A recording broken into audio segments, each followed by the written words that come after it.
If you have arthritis, whether it's rheumatoid arthritis, osteoarthritis, or gout, you need to watch this video.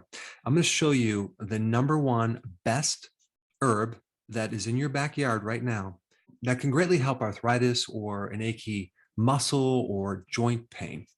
And we're looking at it right here. Okay, I'm going to show you what it looks like a little bit closer here if you could see it. I don't know if you can see that. Okay, this is stinging nettle. Okay, stinging nettle. I just took a little bit from the woods and put it into a pot, and it grows like crazy. You barely need to water it. Now, the word nettle comes from the derivation Anglo-Saxon, which means needle, and the Latin word for to burn, because these have millions of tiny little hypodermic needles on the underneath the leaves and on the stems that when you touch it, it injects their little glass-like tube and breaks off this shaft of chemicals. Like one is formic acid, which the little ants can bite you and have the same stinging sensation. Or if you're stung by a bee, it has formic acid. And so the formic acid can cause a little bit of stinging pain. It's not too bad, but it can definitely create some pain. And then there's histamine substances in there. There's serotonin, acetylcholine, and probably 1,000 other chemicals. And they don't know exactly what chemical is creating the anti-inflammatory effect, but it could even be your own immune system reacting to these chemicals and reducing inflammation that way. We don't know. All we know is when you expose this to an inflamed joint, whether it's on your fingers or your big toe or your shoulder or your knee, it can greatly reduce the inflammation and pain. And so it's fairly safe. It's extremely available. It's all over the place. It grows like a weed, very low cost, and it's even edible. There's actually a lot of nutrition in this plant. It has calcium, it has selenium, it has the B vitamins, it has vitamin C, vitamin E. Some people put it in their soup. Some people make a pesto out of it. Some people make a tea out of it or put it in their salad. But in this video, I'm going to recommend using it topically. And I'm not recommending going out and getting a supplement. I'm recommending just finding it in your backyard or in the woods, or you might want to consider growing it if you have arthritis, because if you use it on a regular basis, you won't have arthritis. And it's interesting because I talked to a farmer who had very severe arthritis.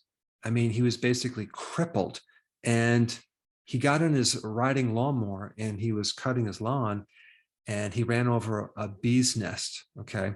And the bees came out and started stinging him all over his knees. Okay. Now, don't ask me why they just focus on the knees, but that's exactly where he had his arthritis. I mean, they could have actually killed him if they stung him all over his body, but they focused on one body part, which happened to be where most of his arthritis was.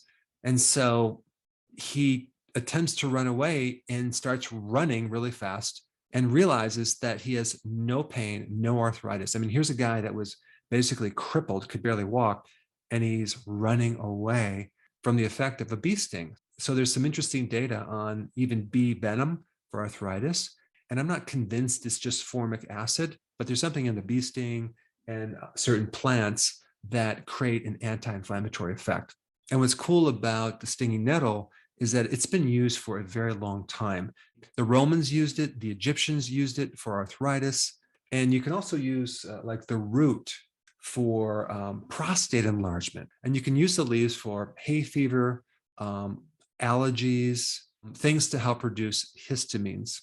And so it gives off like antihistamine properties. And the other thing that's pretty interesting about this plant is that it blocks a certain enzyme called aromatase.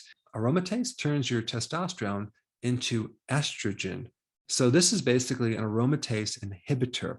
So it's really good for people that have too much estrogen, both in men and females. And so as the world becomes more estrogenic, because you have plastics out there, you have chemicals that all mimic estrogen, things like this are going to be more and more popular to help reduce the massive estrogen effect that's occurring in both men and women. And so what I would recommend is you take a glove like this and then grab like some leaves off here and then just apply it to wherever you have arthritis, whether it's on your hands or your knees, if the stinging might bother you. But when you apply the leaf topically to an area of your body you have arthritis, let's say you have arthritis in your hands, and you start to feel a little stinging, you want to keep rubbing and break some of the green chlorophyll from the plant into the hands, because there's a lot of additional chemicals and anti-inflammatories that will quickly counter any type of pain that you might experience from the little needle sensation. But you're going to notice really quickly that the inflammation is going to go right down, and you'll start noticing like your stiffness will go away, the pain will go away, whether it's in your hands, a shoulder, a knee, or even your big toe. And I'd recommend using this like several times a day until you're actually pain-free. So I just wanted to share a very simple remedy that you might have sitting in your backyard. Now, if you have not seen my video on fasting for inflammation and pain, I put it up right here. Check it out.